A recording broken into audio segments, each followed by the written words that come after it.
Hello my viewers, welcome to my channel Arpita's dream board.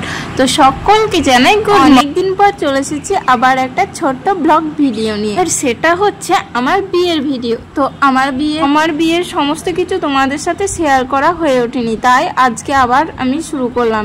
আর এখন থেকে আমি পুরো আমার বিয়েতে কি কি হয়েছিল সব কিছু তোমাদের সাথে শেয়ার করে নেব।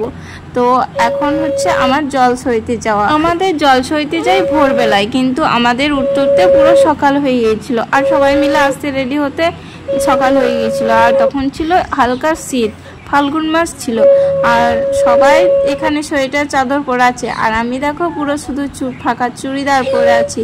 তো আমার বিয়ে বলে কথা, আমার শীতটা একটু কমই লাগছিল।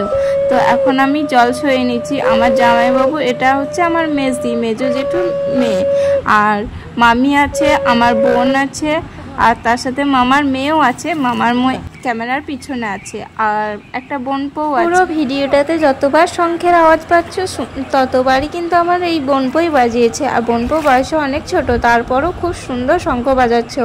মাসির বিয়ে বলে কথা, শঙ্খ তো বাজাতেই হবে। আর এখানে আমার বোন খুব সুন্দরভাবে ঘরটা ভরে নিল। এই ঘরটা আমাদের ছাদনা তলায় নামানো থাকে। তো কাদের কাদের এই নিয়মটা আছে কমেন্টে অবশ্যই জানিও। তারপরও এখানে আর একটা নিয়ম ছিল, আর এই নিয়মটা কিভাবে পালন করতে হবে আমার মামি সেটা বুঝিয়ে দিচ্ছিল। প্রথমে আমাকে বললো বাঁ পাটা রাখতে, তারপর চাপ দিয়ে ভেঙে সোজা চলে যেতে, পিছন ফিরে আর না তাকাতে। তাই আমি সোজা একদম সবার আগে চলে যাচ্ছি। আমাদের বিয়ের দিন ছিল শিবরাত্রি, আর সেই কারণে মন্দিরটাকে টুনি লাইট দিয়ে খুব সুন্দর সাজিয়েছিল। আর এখনো দেখো সকাল হয়ে গেছে, তাও চলছে। আর এটা হচ্ছে আমাদের বাবা জপেশ্বর মন্দির। আর এই মন্দিরের অনেক রহস্যময় কাহিনী আছে, একদিন তোমাদের সব শোনাবো, তার সাথে পুরো মন্দিরটাও দেখাবো। তো এখন আমরা সবাই মিলে বাড়ি চলে যাচ্ছি, আর বাড়িতে যে কি করা হয় সেটাও তোমাদের দেখাবো। তো দেখতে থাকো পুরো ভিডিওটা।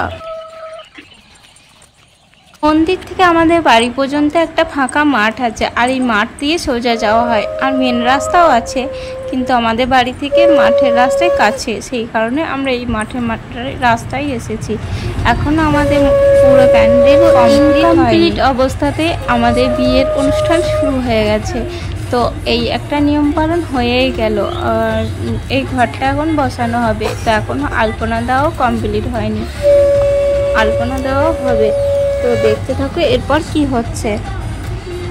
যে কোনো অনুষ্ঠান আসতেই ভালো, আর এসে গেলে মজাটাই শেষ হয়ে যায়। তো সেরকমই আমাদের বিয়ের দিনটা কবেই যে আস্তে আস্তে চলেই এলো বুঝতেই পারলাম না। আর বিয়েটা কিভাবে কেটে গেল সেটা তো আরোই বুঝতে পারলাম না। এই অনুষ্ঠানকে ঘিরে কতজনের কত রকম আশা থাকে, আর আনন্দে চারিদিকটা ভরে থাকে। ছাদনাতলায় ঘট বসানোর পর সবাই মিলে চলে গেলাম ঘরে, আর ঘরে গিয়েও কিছু রিচুয়ালস ছিল। আর কি রিচুয়ালস পালন হলো সেটা তোমাদের এই পরে ভিডিওতে দেখাবো।